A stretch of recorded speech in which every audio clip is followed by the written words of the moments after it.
ये आकाशवाणी है। प्रस्तुत है सुर्खियों में। इसके अंतर्गत सुनिए, ऑपरेशन दोस्त के अंतर्गत तुर्की सीरिया में भारत द्वारा राहत और बचाव कार्यों पर चर्चा। इसमें भाग ले रहे हैं पूर्व राजनयिक अनिल कुमार त्रिगुणायत और आकाशवाणी संवाददाता अमित गोयल। तुर्की में हाल ही में हुई त्रासदी पर भारत द्वारा चलाया जा रहा ऑपरेशन दोस्त के बारे में आज हमारे साथ बातचीत करने के लिए पूर्व राजनयिक अनिल कुमार त्रिगुणायत मौजूद हैं। अनिल जी, कार्यक्रम में आपका स्वागत है। धन्यवाद। किस तरह से देखते हैं इस त्रासदी में भारत की जो भूमिका है? एक तुरंत ऑपरेशन दोस्त ही जो नाम दिया है और दोस्ती के वायदे को पूरा करते हुए भारत कितनी सक्षम भूमिका निभा रहा है वैश्विक स्तर पर? देखिए, जैसा आपको पता है कि जैसे ही टर्की के अंदर 6 तारीख को इतना बड़ा अर्थक्वेक आया, उससे कितनी बड़ी तबाही हुई, तो उसको जैसे ही सुना, प्रधानमंत्री मोदी ने अपने जितने भी टीम्स हैं, ऑफिसर्स हैं, उनको इमीडिएटली कहा कि भाई इमीडिएटली सबको जो हमें असिस्टेंस जितना भी देना है वो प्रोवाइड करना चाहिए, सारी सहायता जानी चाहिए। और उसके तुरंत बाद हमने देखा कि अगले दिन ही हमारे जो प्लेन्स थे वो यहाँ से 6 प्लेन जो हैं रसद लेकर के मेडिकल सप्लाई, डॉक्टर्स, हॉस्पिटल के लिए सारा इक्विपमेंट लेकर के पूरी टीम्स जो हैं वहां रवाना हो गई। लगभग 250 आदमी वहां पर हमारे गए हुए हैं आर्मी से और एनडीआरएफ की टीम से। तो उसको हम जब देखते हैं तो ये हमारे लिए एक सबब इस बात का है कि भारत ने अब तक एज ए फर्स्ट रिस्पॉन्डर जो पूरा अपना नेबरहुड में था, आज वो जाकर के आपको दूसरे देशों में भी इस तरह की बड़ी लार्ज स्केल पर सहायता दे सकता है, चाहे वो टर्की हो, सीरिया हो। ऐसा नहीं है, उससे पहले भी हमने दुनिया को सहायता दी है, जैसा कि वैक्सीन मैत्री में आपने सुना होगा, या उससे पहले 150 देशों को भारत ने मेडिकल सप्लाईज करी, या हमने देशों से लोगों को अपने बाहर निकाला। तो इस तरह भारत जो है हमेशा किसी भी इमरजेंसी सिचुएशन में सबसे आगे बढ़कर के मदद करने के लिए तैयार रहता है, ह्यूमैनिटेरियन कॉज के लिए, और यही भारत ने अब भी करके दिखाया है। भारत की वैश्विक स्तर पर इस कदम से कितनी साख बढ़ती हुई नजर आती है, और जो ये जो तकनीकी स्तर पर दक्षता है भारतीय टीम की, चाहे वो मेडिकल टीम की हो, चाहे वो इस तरह से आपदा में जो सहायता पहुंचाने के लिए तकनीकी सहायता की जरूरत है, उसमें भारत की साख वैश्विक स्तर पर कितनी मजबूत हुई है ऐसे कदमों से? देखिए, दुनिया इस बात को मानती है, और आपको एक बार बताऊं कि जैसे यमन में जब एक बार इवैक्यूएशन हो रहा था, वहां से लोगों को निकाला जा रहा उस वॉर सिचुएशन से, तो भारत ही एक ऐसा देश था जो 40 देशों के नागरिकों को लेकर के आया। तो इससे दुनिया को ये तो पता है। दूसरी चीज, वैक्सीन मैत्री, वसुधैव कुटुंबकम, ये जो सारी बातें हम करते हैं तो हम उसको लिव अप करते हैं, जिसको कहते हैं कि हमारे डीएनए में है ये बात। तो इस चीज को सारी दुनिया मानती है कि भारत जो है स्वांतः सुखाय में विश्वास नहीं रखता है, बल्कि जो है सर्वे भवन्तु सुखिनः में विश्वास रखता है। और ये बात भी खास तौर से जब G20 में भारत अध्यक्षता कर रहा है, तो देखिए सबको ये दिखाया जा रहा है किस तरह से भारत दुनिया के भले की बातें करता है आगे बढ़ करके। आप ये समझ सकते हैं कि इससे देश का नाम तो ऊंचा होता ही है, और एक तरह से पता भी लगता है कि जो भारत एक अलग ही देश है, अलग टाइप का देश है दूसरे देशों की कल्पना में, क्योंकि वो लोग ज्यादातर अपने सेल्फ इंटरेस्ट के बारे में ज्यादा सोचा करते हैं।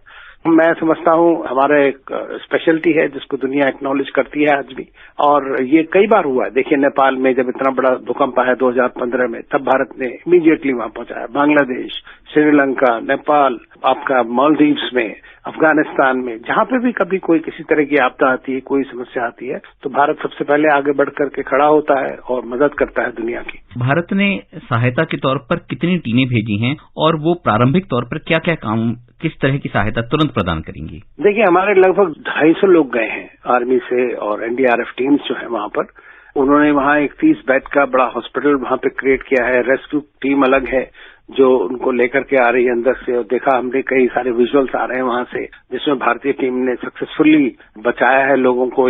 और ये जो अस्पताल बना है 30 बेड्स का, इसमें पूरी फैसिलिटीज मुहैया कराई गई हैं, जिसमें कि आप ऑपरेशन थिएटर भी है, एक्सरे मशीन भी है, वेंटिलेटर्स हैं, पूरी दवाइयां हैं, और पूरी मेडिकल टीम है लगभग 100 लोगों की, जो doctors and nurses and others. तो ये एक बड़ा फुल स्केल काम चल रहा है। एक तरफ तो रेस्क्यू ऑपरेशन है, दूसरी तरफ ट्रीटमेंट है लोगों का, और उनको किस तरह से बाकी और जो रसद और ये सारी चीजें हैं वो भी गई हैं।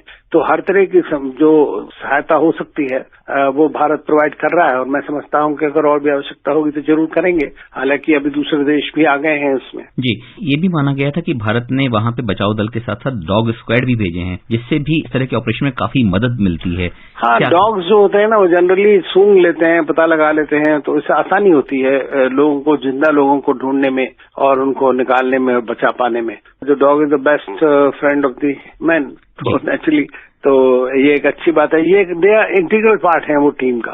जी, भारत ने जिस तरह से बचाव दल के साथ साथ उपकरण और जिस तरह से आपने बताया कि वहां पे अस्पताल भी खोले हैं, इससे भी वहां पे आम लोगों को फौरी तौर पर तुरंत कितनी राहत मिल पा रही है? इस तरह की जो हालात होते हैं, इस तरह की सिचुएशन होती है जहां पे लोगों को कोई आसरा नजर नहीं आता है, तो ऐसे में जब आप इमीडिएटली एक हॉस्पिटल सेटअप कर देते हैं जहां पे जो लोग घायल हुए हैं बहुत ज्यादा, जिनको इमीडिएट रिलीफ की या ट्रीटमेंट की आवश्यकता है, जिनको खाना पीना ये सारी चीज आप इमीडिएट प्रोवाइड करवा रहे हैं, तो आप समझ लीजिए आप देवदूत की तरह वहां पहुंचे हुए हैं। तो आप ये जो काम करना है ये एक बहुत बड़ा काम होता है, और उसका बहुत कोऑर्डिनेशन पूरी तरह करने के बाद ही इस तरह से जुड़ पाता है। और भारत में ये मादा ही नहीं है बल्कि ये कमिटमेंट है ह्यूमैनिटी के लिए, और इसीलिए जो है कि भारतीय लोगों की जहां जाते हैं वहां लोग उन्हें पसंद करते हैं।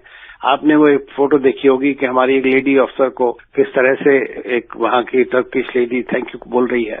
तो ये इस तरह की चीजें आती हैं, लेकिन ये तो सब सेल्फलेस वे में ही आप काम करते हैं और तभी एक ह्यूमैनिटेरियन कॉज को आप सफल बना पाते हैं। भारत ने इस तरह के सहायता के लिए कितनी तकनीकी दक्षता हासिल की है और किस तरह से इसको उपलब्धता भी बताई है, कितनी डेवलप किया है कि इस तरह के ऑपरेशन को चलाने में बहुत सुगमता रहे? हमारे यहाँ खुद ही काफी समस्याएं हुई, नेचुरल कैलामिटीज हुई।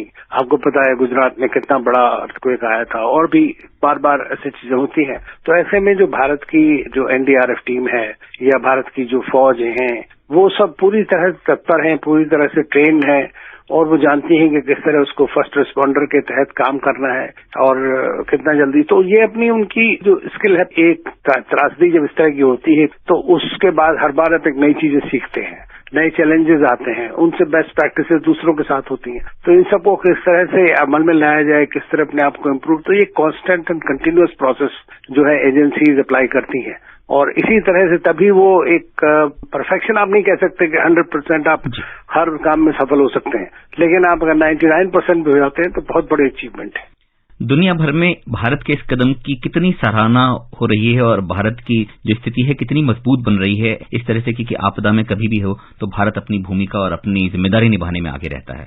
ये तो आप जानते ही हैं कि जहां तक हमारा नेबरहुड की बात है वहां पे तो भारत फर्स्ट रिस्पॉन्डर हमेशा से रहा है। सबसे पहले जहां जो भी कोई समस्या आती है, आपदा आती है, तो सबसे पहले भारत वहां खड़ा होता है हर एक के साथ में पूरी तरह से, और इस बात को सारे देश मानते हैं। अब इसके बाद जब से पैंडेमिक आया तो उससे एक भारत ने अपना एक अलग ही रूप दिखाया कि सारी दुनिया को, बल्कि 150 अमेरिका तक के देशों को मेडिकल सप्लाईज करी है। बड़े बड़े डेवलप्ड कंट्रीज भारत के ऊपर डिपेंडेंट थे, और उसके बाद जो गरीब मुल्क हैं या दूसरे मुल्क हैं, सबको दुनिया को वैक्सीन न अपनी बनाई बल्कि प्रोवाइड भी करी। तो इन चीजों के बाद उसके बाद जहां पे अब आप देख रहे हैं कि बड़े कंट्रीज का अभी आने वाला है असला, चाहे वो अमेरिका से जैसे जो भी कुछ है, और भारत अपना 7 तारीख को ही वहां पहुंच गया। तो इस बात से लोगों को जरूर लगता है कि हाँ भाई भारत में क्षमता है और एक डिसीजन लेने की जो है जरूरत है, और एक उसके अंदर एक कमिटमेंट है ह्यूमैनिटी के लिए। तो इससे मैं समझता हूँ कि सभी देश जो है इस बात से खुश होते हैं, क्योंकि सबके पास इस तरह की क्षमता नहीं होती है। ऐसा माना गया था कि तुर्की के जो राजनयिक संबंध थे वो बहुत सारे विषयों पे मतभेद रहते थे। ऐसे कदमों से क्या हमें ये भी मानना चाहिए कि उन सब चीजों में भी प्रगाढ़ता उत्पन्न हो सकेगी? टर्की के साथ में हमारे बड़े हिस्टोरिक रिलेशंस भी हैं, लेकिन हर एक मुल्क का अपना एक पॉलिटिकल अप्रोच होती है जियो पॉलिटिक्स के हिसाब से। तो उन्होंने अपना इस्लामिक सेक्टर में लाके पाकिस्तान के क्लोज हो गए। तो लेकिन अभी वो समझ रहे हैं इस बात को कि किस तरह की पाकिस्तान की सिचुएशन है, किस तरह का भारत का प्रोफाइल है, और G20 के मेंबर हैं, प्रेसिडेंट एर्दोगान भी आएंगे भारत में। भारत की खिलाफत में आज की डेट में 1-2 कंट्रीज को छोड़ के और कोई नहीं है। निश्चित तौर पे ऐसे कदमों से दुनिया भर में जहां भारत की साख बनती है वहीं एक संकट मोचक की भूमिका भी बहुत बेहतर तरीके से नजर आती है। हमारे साथ बातचीत करने के लिए अनिल जी आपका बहुत बहुत धन्यवाद। धन्यवाद। अभी आप सुन रहे थे ऑपरेशन दोस्त के अंतर्गत तुर्की सीरिया में भारत द्वारा राहत और बचाव कार्यों पर चर्चा। इसमें भाग ले रहे थे पूर्व राजनयिक अनिल कुमार त्रिगुणायत और आकाशवाणी संवाददाता अमित गोयल।